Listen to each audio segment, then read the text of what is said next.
to the poet behind the microphone. I'm your host and tour guide, John Booker, and I'm here to give you shelter from the storm. Experiences from the roads of wonder, the abstract, the down and out. I want to feed the marrow of your soul with poems, stories, insight. Sit back, pour you a nice glass of wine and or whatever's handy, and go with me. Man, it's raining hard here at Dickens Beach.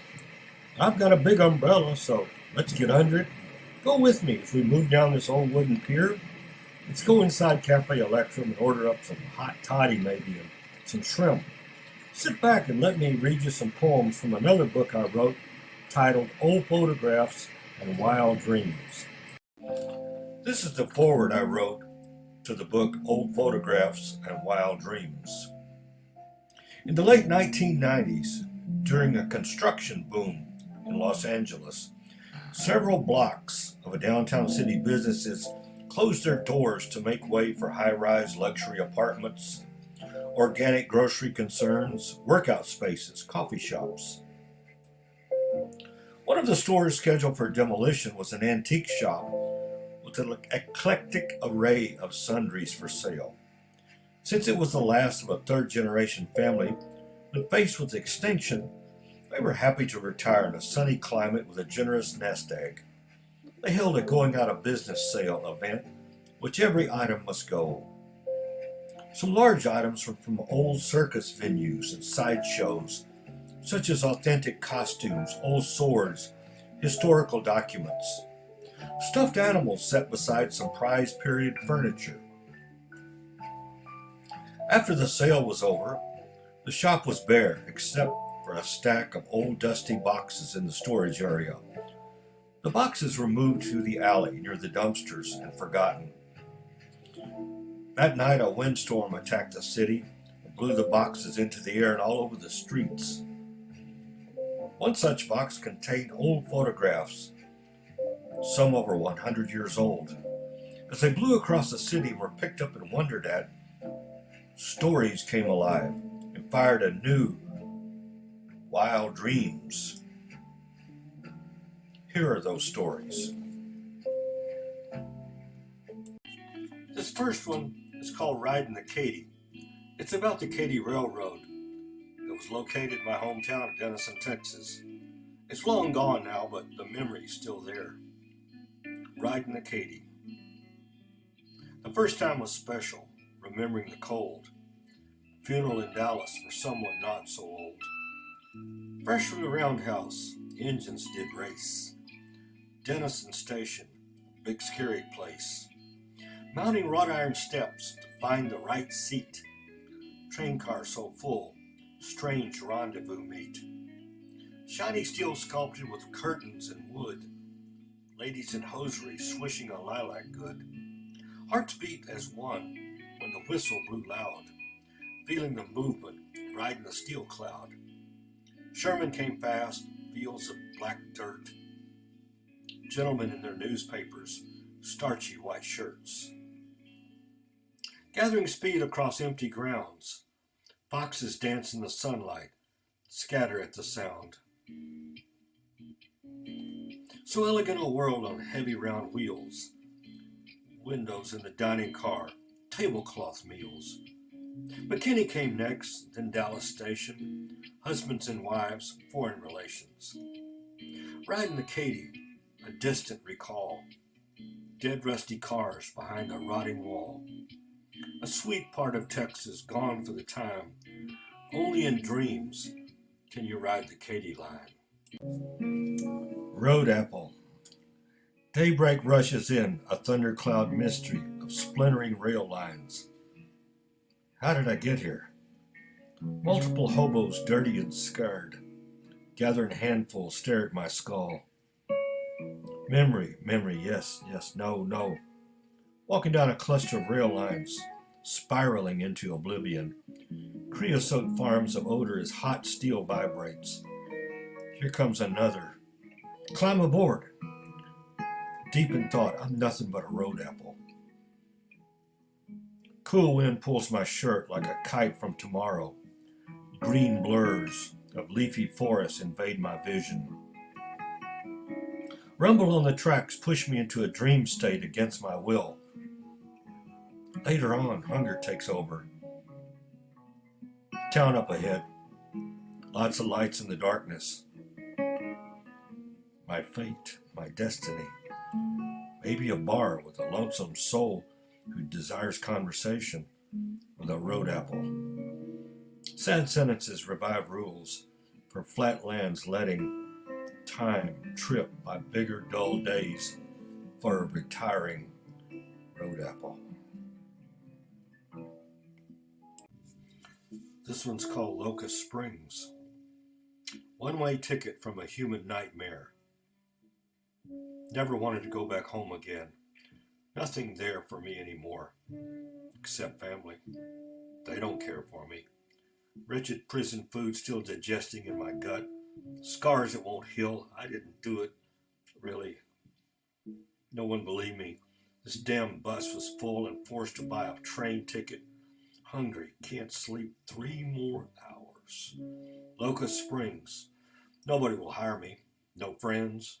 Bad memories and new ones will probably be the same. Damn, damn, damn. Mama will cry. Say lots of things. Daddy will be silent, cold-eyed grunt. Brothers and sisters will act like nothing happened in public. At home they'll talk a blue streak about me. He looks hard. Can't believe he's back. What's he gonna do? Can't stay with us. Nobody will hire him. Got up and bought some black coffee. 1 cup. 40 minutes, the man said. Cold sweat on my brow. Should have drank the coffee. Bad for the nerves. Maybe work construction. They don't care about this kind of shit. Work my ass off and leave Locust Springs. I'm kidding myself. Correction, bullshitting myself. Where would I go? I'm going home. St. Elmo. His mind wandered through the winding tracks that narrowed once they left Denver. Doubts, hellacious doubts. The newspapers, the damn papers told of miners getting rich. Millionaires by the dozen. Gold-plated lives. Instead, there have been dozens going home along the way. Dead broke, frozen high in the Rockies. But here we sat, passing the chalk cliffs, heading up to the last leg of the trip. St. Elmo. Spruce, pine, aspen, deer, and elk. Beginning to snow, but the conductor said it'd be light. We'd all be drinking in the saloon before dark. Bought a claim back in Iowa. He swore as a steal I would be rich. Bought his tools and cases, bought his dreams too. Doubts, hellacious doubts. His wife cried and begged, tried to explain he weren't no farmer, no flatlander. His brother would look after her. He'd be sending money back soon, lots and lots of money. Gave her banking instructions. The cold in the rail car was unbelievable. Was this all a dream, a miner's dream, who'd never swung a pickaxe? Night was falling as they entered the burg. St. Elmo. Felt like it was only afternoon, but the sun was gone, over Tin Cup Pass. There's a hotel, small and lighted up, men in boots everywhere, mules, horses, oxen, a few cows, wagons, and buggies. A saloon whose lanterns lit the porch seemed inviting. Unloaded and squeezed into a tiny room. The bar. Elk steak and potatoes along with cheap whiskey. God damn it got cold up here. No oxygen. Talk of nuggets. Big ones, riches in their eyes. Talk with the man who'd take him to the claim. Lots of color, he promised. Easy pickings. Sleep came sparsely as he awaited the dawn and the promise of the color. This one's called Cafe of the Mind. Junk sleep restlessness, transporting the soul backwards. Amarillo, the 70s, early 70s. Colorado driving, almost dead tired. Hungry, have to stop. Big Red's Cafe. Old concrete walls, faded paint. Dr. Pepper circle. Cracked glass door, strong smells. Mushy bacon, burnt toast, eggs, ham, burnt, all of it. Stomach revolts, but the will says eat. Counter stool, bad coffee, cracked and splintered cup. Flies right on the dusty ceiling fan. Cowboy boots, hats, jeans, attitude. Staring out the window. Colorado license plates. Frowns. Eggs arrive scrambled, not sunny side up. Coffee cold. Toast is okay. Big Red's glad to see me pay and leave. Goodbye, Amarillo. Goodbye, sleep. Hello, Tums. Next stop, Chillicothe. Population 707.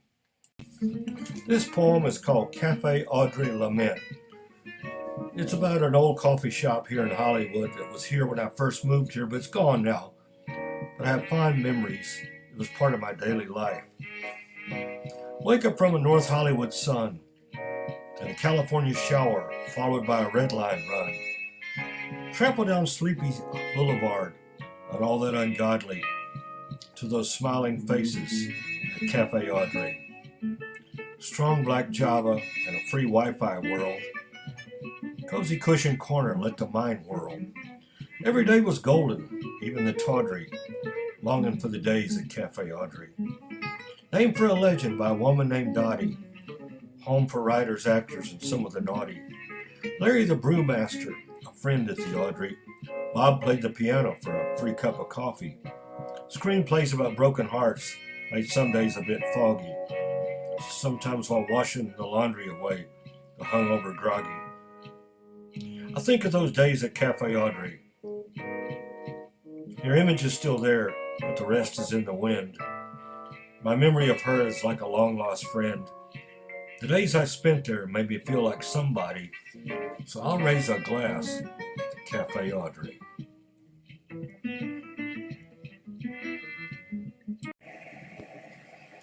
Well, it's still raining here at Dickens Beach. Cafe Electrum's full of bohemian souls seeking shelter. Fill up your glass and let's return to the saga of Foster's Fall in the book Cowboys and Witches.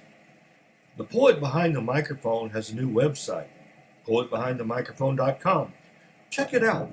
It has the links to order the books I'm reading here, and also a way for you to comment.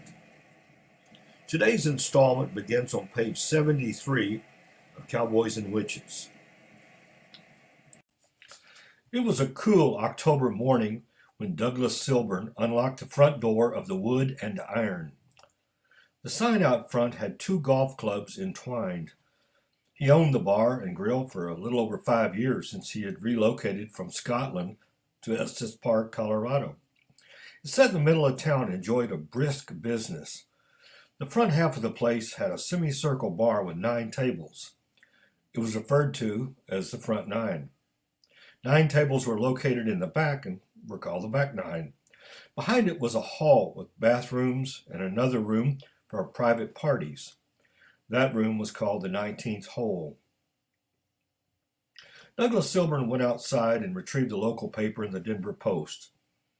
He sat at the corner of the bar and switched on a lamp as fresh coffee brewed. He favored Chase and Sanborn and awoke to its smell.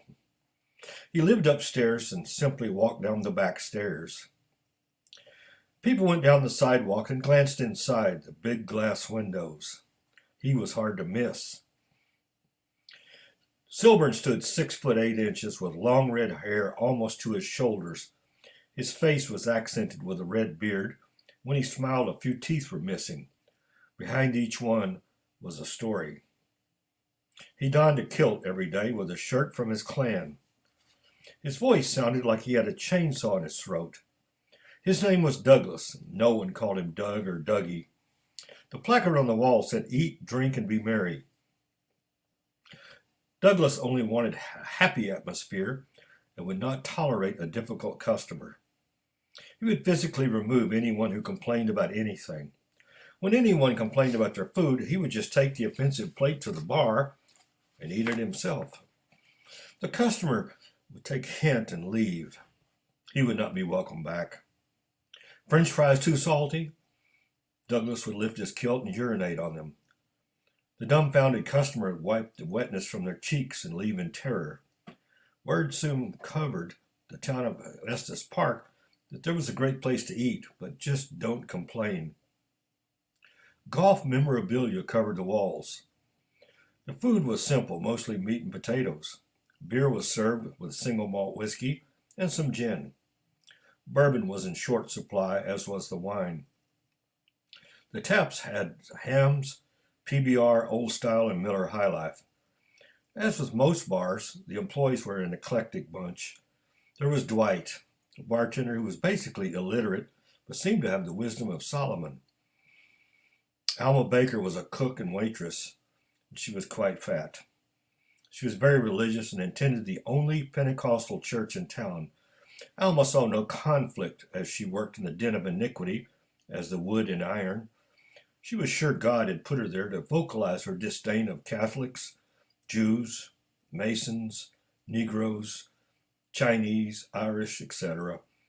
Douglas guessed she was the last woman over 40 in the whole state that still claimed to be a virgin. Francine was the main waitress and did not give a last name. She was curvy, blonde, tartish, sort of a Marilyn Monroe copy. Instead of Marilyn, she was more of a Norma Jean Baker. Francine wrote movie stars she saw in the pulp magazines and kept open morals.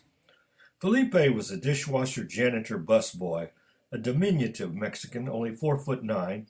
He was a quiet fellow and very hard worker. He spoke broken English and Spanish.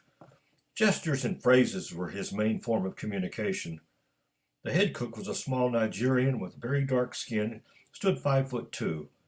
His American name was Thomas Roberts, but still had an African moniker. He sometimes talked wistful of how he missed the taste of human flesh. This would terrify Alma, only reinforce her distrust of dark folks. Foster Everwinter rose early from Jeff's couch and walked a short distance to the lot in the back of the Squire Lounge. He shivered as he started the engine and pulled up Colfax Avenue. He looked in the rearview mirror and saw the pink light from the sun reflected on the street. 2 hours later, he pulled into a space at the Stanley Hotel. He went to his cabin and showered. In clean clothes, he went by Harry Tenenbaum's office. "Hello, Foster. How are you today?" as he swiveled in his chair. "I don't know, Mr. Tenenbaum. As I work on this case, I'm no closer to a real answer. This frustrates me and has got to me." "Listen, Foster, you just keep at it. We're all baffled by this, but we're glad you're here. You look like you could use some breakfast and a fresh start." "Sure thing, boss." They shook hands and Foster went off to find an open table. Eggs Benedict and fresh honeydew melon caused him to look around the place. Grateful for his job, he felt at home. "I need to visit the town for some sort of clue," he thought. "Talk to the locals. Something will turn up." Foster drove the steep incline down to the town of Estes Park. He parked and walked the length of Main Street. A beautiful mountain town, it held dozens of tourist-type curio shops. Foster went in all of them. He bought postcards, tried on hats, ate fresh donuts. He sat on a bench in the middle of town and watched elk cross the street.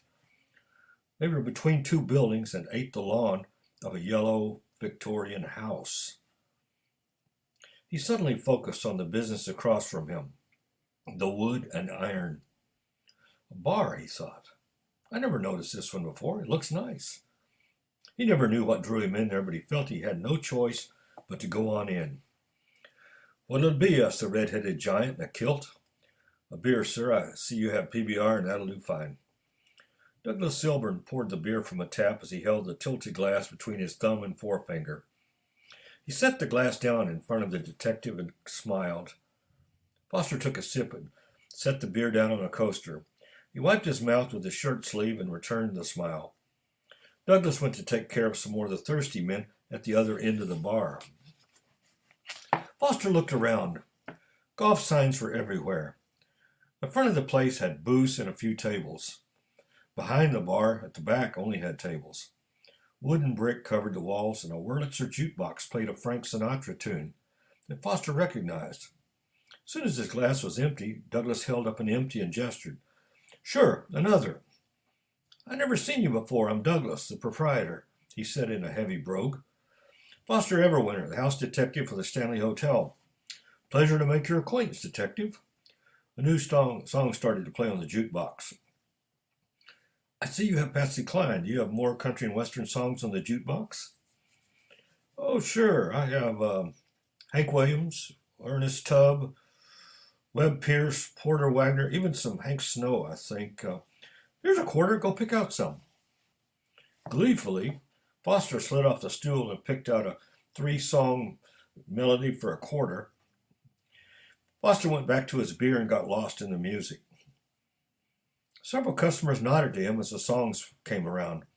Some of them bought him a beer and a shot. Foster looked up at the massive chandelier made of elk antlers, then out of the large glass windows in front that cars and people passed. He ordered some food and declared silently he was home. That night, as he lay in bed, he pulled the covers up to his chin. The last embers of the fireplace popped and sputtered. He pondered his situation.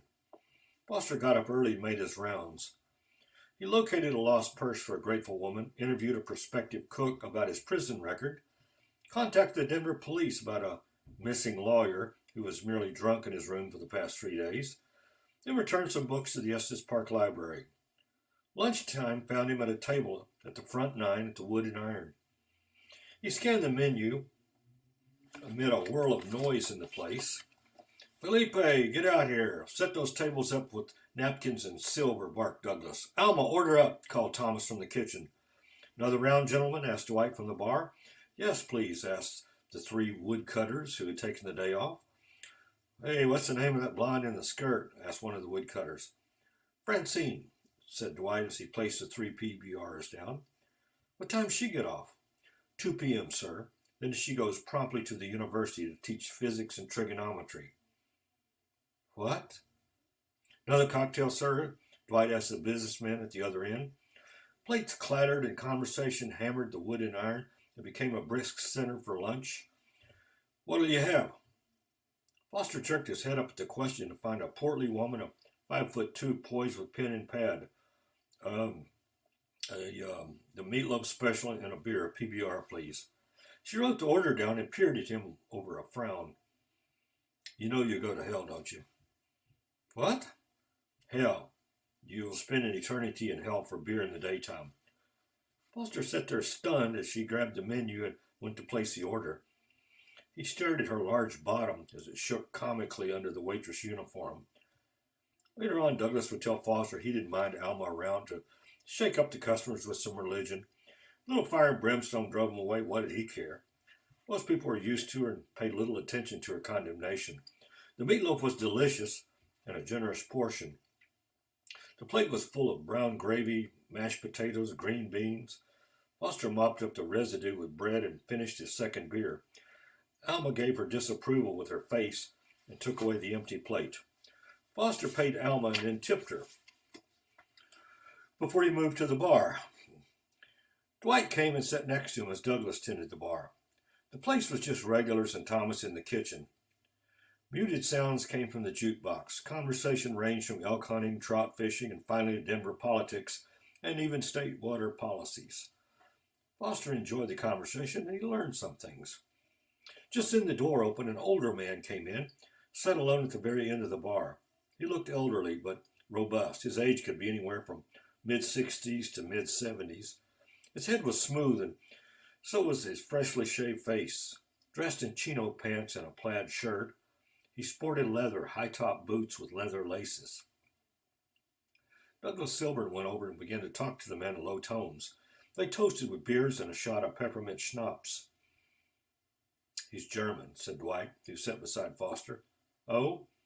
Yeah, there's a lot of them here. What's his name? Farben. Wolfgang Farben. Foster developed a routine that got him up early for breakfast, then to his security rounds. By noon, he had solved most of the problems that plagued the hotel. To everyone's relief, there had been no more peacock deaths. Foster was credited with the current tranquility. By 12:30, he was inside the Wood and Iron for lunch. He was now familiar with the daily specials and looked forward to them. Monday was meatloaf. Tuesday was beef stew with cornbread. Wednesday was fried chicken. Thursday offered steak sandwich. Friday was fish. Saturday and Sunday sold smoked bratwurst and beer specials. On the weekends, a pitcher of beer was only $1. The weeks went by, and the employees knew Foster by name, as did most of the regulars. When he finished lunch, he moved to the bar for an hour or so of music and conversation.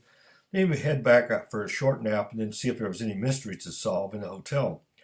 He ate supper in the main hall and then returned to the bar for TV Sunday nights. They were always with Gunsmoke with a large audience in the bar. Other nights found Foster bored and back at his cabin to read Sherlock Holmes or a new author he had discovered, John Steinbeck. One night when he caught up on his reading, he grew restless. He got dressed and went to the wood and iron. Instead of his usual suit and tie, he donned a plaid shirt and chinos, which was favored by the locals. Even a block away, he could see the place was packed. He went inside and jostled for a place to stand at the end of the bar. Douglas could see him from his great height, and he poured him a PBR. "Good to see you, Detective. Glad you finally came to join us after dark." "Yeah, me too. I had no idea the place was so busy and friendly at night. I figured to be dead. Drink up, my friend. This one's on me." The night enveloped Foster as smoke swirled, music blared, conversation echoed everywhere. He found himself at a table with a blonde who he had just bought a drink. "Thanks for the beer." "No problem. You're Francine, right? You work here, right?" "Yeah, and you're the detective from the Stanley, aren't you?" "Yeah, my name's Foster." "Hello, Foster. Nice to meet you." She put her hand out. "Hey, Foster, do you like the movies?" "Well, yeah, it's been a while since I've gone. I just went to Denver and saw East of Eden. It was terrific." "Oh, right. I have the book right now. I'm in the middle of it. It's by John Steinbeck. James Dean was in it. That's the main reason I went. He got killed a few weeks ago." "I heard about that. It's a real tragedy. I'd like to see the movie, though, since I like the book." "I adored him in Rebel Without a Cause. I'd love to do that, run away to Hollywood and get in the movies." "Well, you're pretty enough. Have you taken any classes?" "No, it's just a dream." Foster noticed that 2 tables over were the Germans from the hotel, the Zimmermans. They were in deep conversation and drank Rumpelmintz, 100 proof bottle of schnapps. "I know them. They're from the hotel," said Foster to Francine. "What are they, tourists?" "Yeah, I guess." Just then another person worked his way through the crowd and went to the head of the Zimmerman's table. It was Wolfgang Farben. "I know that guy. He comes in and talks to Douglas all the time. His name is Wolf something," mentioned Francine. "Wolfgang Farben," Dwight told me. "Oh, yeah. Douglas calls him Herr Farben. He's German, too. He must be a Kraut get-together." "Must be," answered Foster. He took another drink and noticed Francine just got prettier. She crossed her legs as Foster followed with his eyes.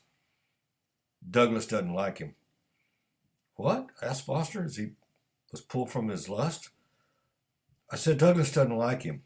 She smiled as she enjoyed Foster's attention. "Why is that?" "I'm not exactly sure. I can tell he just puts up with him." "Now 4 more are great. Maybe the Scots hate the Germans." Foster gazed at Francine and excused himself to go to the men's room. On the way back, he noticed people came on to the back room while others went in. The door was closed tight, but it seemed like the room had a lot of folks in there. He got closer and saw a sign on the door, the 19th hole. "Hey, Francine, what's the 19th hole?" asked Foster as he sat back down. "Douglas lets groups have private parties and meetings back there," she answered with a tone of indifference. "What sort of meetings?" "Oh, I don't know. Do you want a shot on me?" "Sure, why not? Rumpel okay?" "Sure." Foster had become a regular at the Wood and Iron. Lunches were mandatory, and now he spent 3 or 4 nights a week with Francine at the same table each time. Lots of guys vied for her company, but she preferred the company of the house detective. So far, they were somewhat platonic, but their friendship was on the rise. The regulars teased Foster about his new girlfriend and enjoyed the jokes. Foster felt very comfortable about himself and his surroundings for the first time in a long time. 3 cheeseburgers, onion rings, 2 specials, 1 soup, fish sandwich. Alma, order up. "Another round, sir?" "God damn it, Felipe, get out here and bust those tables. Take the trash out, too." "What'll you have, honey?" "Foster, how was lunch? You have any more soup? You know you're bound for hell, don't you?" "Come on, Alma, when are you going to have dinner?" "I like big girls." "All liars will find their place in the lake of fire. I'll never go out with you, never." "Francine, order up." 2 meatloafs, 1 soup, 2 cheeseburgers with chips, 1 BLT. Order up, Alma. Another round, gentlemen? Yeah, and shots too. Right on. Order up, Francine. How are you, Foster? One morning, Foster was on his deck with a cigar and robe and slippers. It was chilly as he looked down the dry grass on the fall meadow. He counted over 30 elk in front of him as they grazed in the sparse foliage. To his right, fresh snow draped the peaks of the Rocky Mountain National Park. Breakfast smells from the hotel made their way to his nose and motivated him to get dressed and head over. On the walk over, he saw the 4 Germans load into a car and drive away. That night, Foster sat at a table with Francine. She turned and smiled at him. "Let's dance," she whispered. "What?" She pointed the dance floor with 6 or 7 couples danced to Your Cheating Heart. "Okay," he said, a little shaky. She shook his hand and led him to the dance floor. They stood in front of the jukebox as she put her right hand in his left, her left hand on Foster's shoulder. She moved close to him and they began to sway. They traveled gently around the dance floor and sensed to disappear among the others. Song after song played. Francine put her head on his shoulder. Finally, she lifted her head up and looked him in the eye. He smelled her perfume and felt the heat from her body. She cocked her head back a little and forward as she kissed his mouth. They kissed for a long time and went back to the table. They held hands and said nothing. Foster got up and paid their tab. "Let's go," he whispered. "Okay," she smiled. In his cabin, they undressed beside a candle that flickered. They made love with passion that unlocked the troubled souls of both of them. They slept sound and did not move until first light. Foster got up and made a fire as Francine made coffee. The poor pair sat on the stone hearth and drank from cups as the sun made its way up. That same afternoon, Foster sipped PBR and chatted with Dwight. He glanced down the bar as Douglas talked to Wolfgang Farben. "Do you really want God to strike you down?" Alma stood beside Foster and clenched her fists. She gritted her teeth and boiled with anger. "What now, Alma?" "You know what I mean. You and Francine, rutting like rabbits, not married. I know you are. You should be ashamed. Sex is dirty and low down. Thou shalt not commit adultery." "I don't think we're adulterers, Alma. Neither one of us are married. We're friends. What we do is none of your business." "You go to hell, both of you. And you go to hell, you dried up bitch." "This one's on me," said Dwight with a grin. Thomas came and sat down next to Foster. He began to eat his shift meal. Foster marveled at what he ate. "What is that? It looks delicious." "Ugali with lamb and irio. It's African." "What is it exactly?" "Ugali is like grits, only like porridge or maize. Irio is seasoned puree of peas, corn, and potatoes. The lamb I barbecued." "The spices smell incredible. I've never smelled anything like it." "You want to try some?" No, thanks. I just had the special." "Well, if you want, I'll make it for you sometime."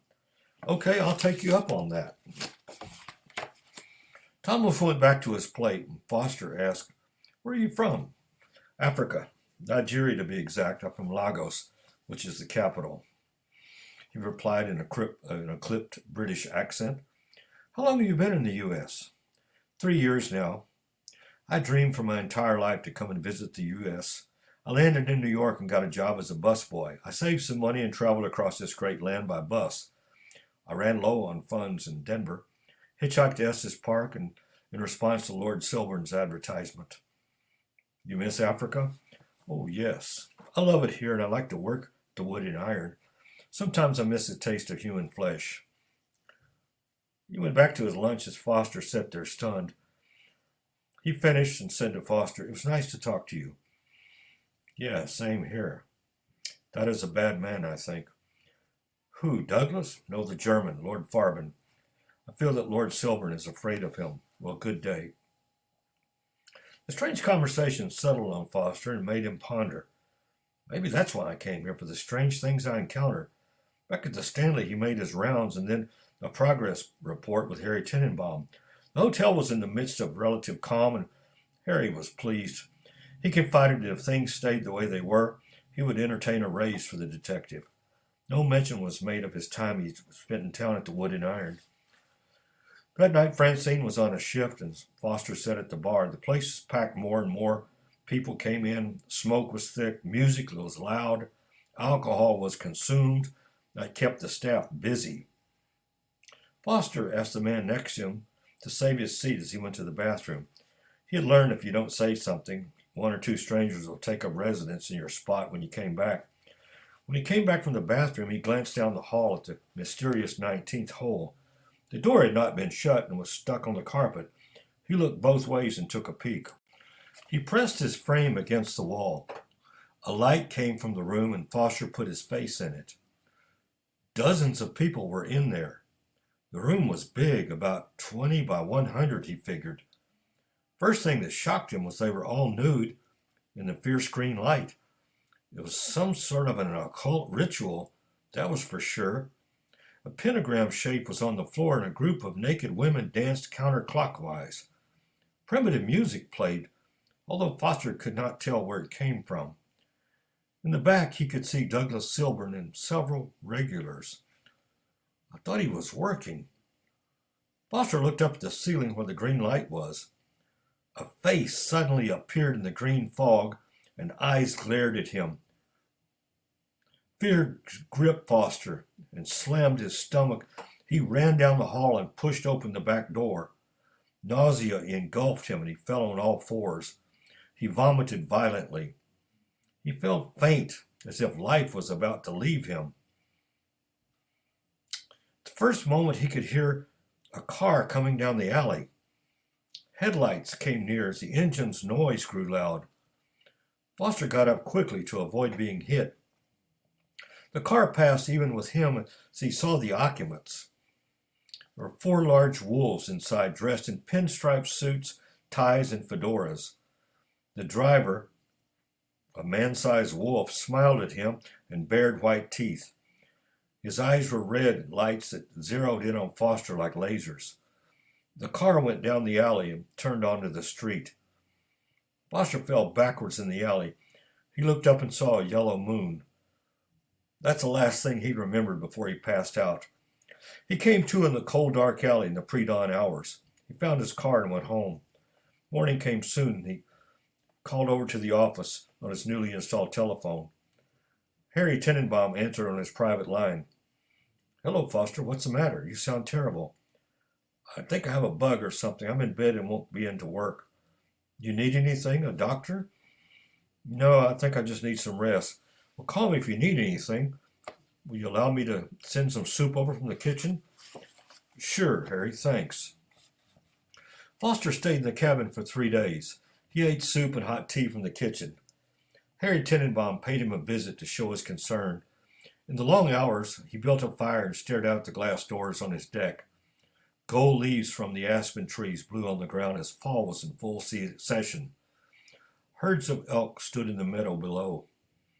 His mind went back to the fall of 1948 and the 5 deaths at the Bugle Saloon down on Larimer Street. Some things never die, he thought. The evening of the 3rd day, he bathed, shaved, and dressed. He drove down to the Wood and Iron. A lively crowd greeted him there, and everyone from Douglas to Francine wanted to know where he'd been. Free drinks came quick, and after 3 days of absence, he was ready. He danced with Francine with a crowd of regulars to a new song, Maybelline by Chuck Berry. They swing danced and jitterbug to a slew of new rock and roll songs on the jukebox, from Rock Around the Clock to Tutti Frutti. They kicked up their heels, and Foster ate a cheeseburger and felt new strength. After 3 days of fear, soup, and funk, he stayed until closing. He kissed Francine goodnight and promised to see her the next day. Just as he went for the door, Douglas Silburn waved him over. He sat at the only table without chairs upside down on it. "Come here, Foster, let's have a nightcap." Foster sat down as Dwight brought over 2 shots of Rumple Mints. "Cheers, cheers." Foster noticed Douglas looked edgy, nervous. He stared at Foster for a few moments. "You saw into the 19th hole the other night," said Douglas quietly. "Yes, I did." "Is that why you haven't been around?" "Partly, I guess. Not really, Douglas." Foster, I practice pagan rituals in there that go back to my clan for 700 years. The other people are like-minded souls. Foster said nothing. We celebrate this portal to the gods and seek their protection. This place? A portal to the gods? Yeah, for thousands of years. Even the Indians knew that. It touched the spirit world here. Okay, but why do you need protection? There are others who have come here to take it over, use it for an evil purpose, a horrible purpose. Who? The Germans. The Germans? Yeah, since we have come, our powers have weakened. This should not be our magic as powerful. We belong to the Hermetic Order of the Golden Dawn. We read the words of Aleister Crowley and practice do as thou wilt. These evil men seek to wipe us out and set up a council for their evil plans. The gods will be forced to help them. Dwight brought them more shots as the customers were gone and the door was locked. Douglas took out a pipe and lit a brown substance in it. It resembled a crumbled cookie. He drew long and hard and handed it over to Foster and nodded. The smoke burned deep in his lungs and euphoria engulfed him as if he were about to fly. What is it? Asked Foster weakly. Hashish. They drank the shots and Foster revived. Now what in God's name do you mean? What plans do the Germans intend? All right. Keep an open mind and let me finish before you say a word. The four who stay at the Grand Hotel are known as Defarben, or the Colors. They were in the SS and became a special unit. They can become werewolves at will, and they were the ones who ate your black peacocks. The answer is the answer to the Odessa, the secret organization for the Nazis to hide them till they can reform and gain power again. They're here to assist Wolfgang Farben reestablish his rule. Wolfgang Farben? Why, this is ridiculous. Wolfgang Farben is Adolf Hitler, Foster. Ridiculous? Really? Foster, what does your detective gut tell you about all this? I heard he committed suicide, that he was dead. A big lie, a big fucking Nazi lie. Look at him closely and when he comes in, Foster. He's a fatter now without hair and that silly mustache. Use your imagination. Tell me I'm wrong. Plus, they've told me all this themselves. Foster motioned for the pipe again. Have you read the Denver Post the last few days? No, I haven't. I've been in my cabin, he said as he exhaled. Well, it's all over the news. The Bank of Denver got robbed by 4 men dressed as wolves. Your guests must have run low on funds. Foster said goodbye and drove home in the darkness. He slept soundly for a few hours and woke up early, invigorated. He dressed and went over to the lobby. He drank coffee behind a newspaper across from the front desk. People checked out, took pictures, gave the bellman work with endless luggage. Some sat in the lobby with him and sipped coffee and read the paper as he did. After a while, the 4 Zimmermans came down and went down the front steps and to their car. Foster got up and saw them drive away. He made his way to the front desk clerk and waited. Yes, sir? Silvio, I need the master key. Certainly, Mr. Everwinter. He reached for the large brass key and gave it to Foster. Will that be all? Yes, Silvio, for now. Foster rode the elevator to the 4th floor, went up to 418, where 2 of the Zimmermans slept. He unlocked the door and slipped inside. The room was impeccable, with the 2 beds already made. Foster opened the closet. He worked his way to the back and found uniforms and plastic covers. He unzipped them and recognized them to be German SS uniforms. The insignia read Defarben. The bottom of the closet was a wooden box. He lifted it up and took it and set it on the bed. It was locked and he could not open it. He put it back and started for the dresser. In the back of one drawer, he found a large framed photograph. It was a formal dinner with a pose of the Zimmermans and Adolf Hitler. His hands trembled as he put it back and locked the door. Gave the key back to Silvio and went to his cabin. He took a nap and had fitful dreams. He got up and went to have dinner with Harry Tenenbaum. How's your steak? Good, Harry, very good. You had something to talk to me about. Yes, the Germans. I think they have something to do about the black peacocks. What? Why? Harry, I can't go into it, but I have some leads. Should you go to the police? Do you want me to eject him? No, nothing of the sort. Let me handle it. Of course, Foster, I trust you. Just wanted you to know. Thank you. Dessert? Yes, please. Well, we're back here at Cafe Electrum on Dickens Beach. The rain has stopped, but it's cold outside on the deck. Hope you're enjoying Foster's Fall. This is the end of it for this episode. Come back next week for the grand finale. You'll find out what all happened to Foster's Fall, the complete story. Now it's time for some recommendations. I'm going to step out on the cold deck, put my jacket on, and talk to you out there. The book recommendation this week is Blood, Bone, and Marrow. It's a biography of Harry Crews. Harry Crews is a wonderful author. I love all of his books. My son Matt turned me on to it a few years ago. This is the biography of the story of Harry Crews, which is fascinating.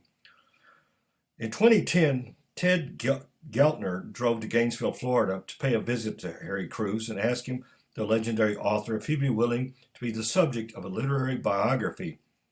His health was rapidly deteriorating. Crews told Geltner he was on board, would even sit for the interviews and tell his stories one last time. Ask me anything you want, bud, Crews said, but you better do it quick.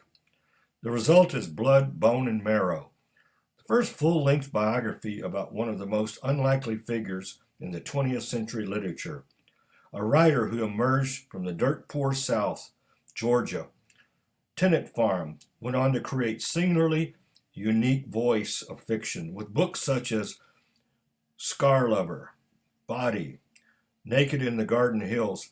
Crews opened up a new window into Southern life, focusing on his lens on the poor and the disenfranchised, the people who skinned the hogs, tended the fields, the grits, as Crews affectionately called his characters and himself.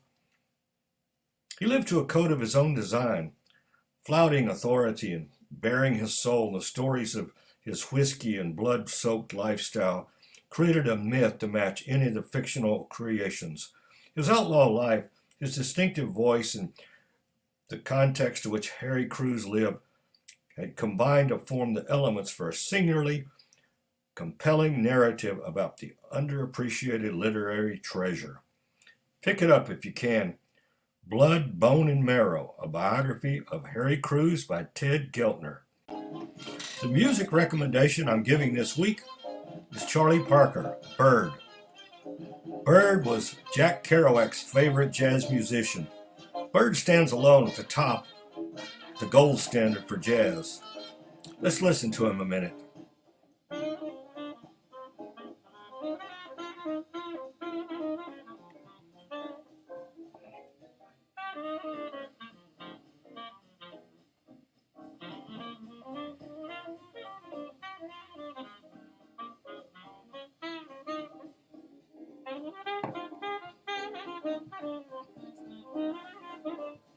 If you want real jazz, check out Charlie Parker, Bird. I'm recommending a new TV series called The Reluctant Traveler. It's on Apple TV. It stars Eugene Levy. Listen to the trailer and you'll get the idea. The Arctic Circle, and the big question for me is why? The great outdoors means different things to different people. I'm more of the great indoors type of guy. But I've agreed to explore what lies outside my comfort zone. A world I've spent my whole life avoiding. Whoa, whoa, whoa. Beautiful mountain. That's a volcano. That's a volcano. I think I'm feeling a heart attack coming on. I'm not entirely sure what I signed up for, but what's the worst that can happen? Oh my God. First time I've had my hand up an elephant. I like to avoid violence at all costs. How you doing over there? Not bad. I'll be opening my eyes momentarily. Just surviving would be great. You need some help? No, I got it. There is a world outside the resort. We always try to find the positive way. Pura vida. Yeah. It's about what's really important. Nature, family, the friends that I met. I'm going for it. Let the screaming begin. Oh my God. Oh my God. Oh my God. This is the last time I have 5 vodkas with a fin.